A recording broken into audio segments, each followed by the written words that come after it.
20 दिन तक शूटिंग करो, फिर कहो मुझे 25% ज्यादा फीस चाहिए, वरना मैं फिल्म छोड़ दूंगी। अब बताइए, मेकर्स हाँ बोलेंगे या बोलेंगे टाटा बाय बाय? यही हुआ है दीपिका पादुकोण के साथ। दीपिका पादुकोण इन दिनों सुर्खियों में है, लेकिन फिल्मों की वजह से नहीं, बल्कि फिल्मों से बाहर होने की वजह से।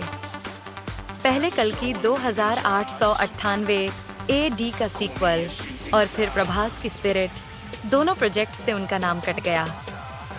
अब सवाल ये है कि ये सब हुआ क्यों? और क्या दीपिका वाकई इररिप्लेसेबल हैं जैसा रिपोर्ट्स में कहा जा रहा है? हिंदुस्तान टाइम्स और बिजनेस टुडे की रिपोर्ट्स के मुताबिक दीपिका ने कल्कि 2 की शूटिंग में करीब 20 दिन काम किया। उसके बाद उन्होंने अपनी फीस में 25% हाइक की डिमांड रखी। मेकर्स को ये डिमांड अनरीजनेबल लगी, क्योंकि कल्कि एक पहले ही 600 करोड़ से ज्यादा कमा चुकी थी और सीक्वल का बजट बहुत टाइट है।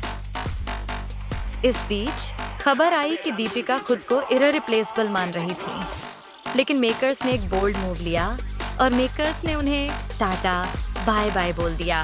स्पिरिट, जिसमें प्रभास लीड कर रहे हैं और संदीप रेड्डी वांगा डायरेक्टिंग कर रहे थे, वहां भी दीपिका का नाम जुड़ा था, लेकिन वहां कॉन्ट्रैक्ट और क्रिएटिव डिफरेंसेस की वजह से पंगा हो गया।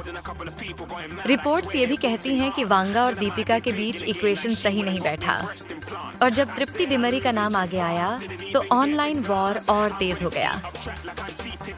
रेडिट और इंस्टा पर लोग सवाल उठा रहे हैं कि क्यों तृप्ति को स्लट शेम किया जा रहा है, जब असली इशू नेगोशिएशन और प्रोफेशनलिज्म का है। सोशल मीडिया पर रिएक्शंस बढ़ गए हैं। कुछ कह रहे हैं कि दीपिका ने सही किया अपनी वैल्यू डिमांड करके। आखिरकार वो इंडिया की बिगेस्ट एक्ट्रेसेस में से एक है। लेकिन दूसरी तरफ लोग ये भी बोल रहे हैं कि प्रोफेशनलिज्म में ऐसा मिड प्रोजेक्ट हाइक मांगना सही नहीं है। इससे पूरी प्रोडक्शन की प्लानिंग बिगड़ जाती है। कुछ एक्सपर्ट्स का मानना है कि ये पूरा एपिसोड एक PR स्ट्रेटजी भी हो सकता है, क्योंकि जैसे ही स्पिरिट और कल्कि 2 से उनका नाम बाहर आया, तुरंत खबर आई कि दीपिका एटली और अल्लू अर्जुन की ग्रैंड फिल्म में एंट्री कर चुकी हैं। यानी एक प्रोजेक्ट से निकली तो दूसरे में हेडलाइन बन गई। दीपिका का बाहर होना सिर्फ उनकी फीस का मामला नहीं है। ये सवाल भी उठाता है कि बड़े स्टार्स को कितनी पावर मिलनी चाहिए और प्रोडक्शन हाउसेस कितना टॉलरेट कर सकते हैं।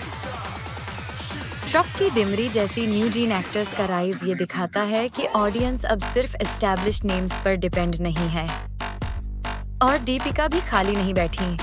वो शाहरुख खान के साथ अपनी 6ठी फिल्म किंग की शूटिंग ऑलरेडी शुरू कर चुकी हैं।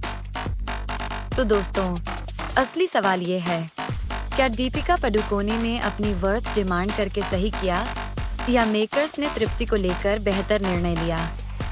और क्या ये सब कंट्रोवर्सी सिर्फ एक PR गेम था? आपका क्या मानना है?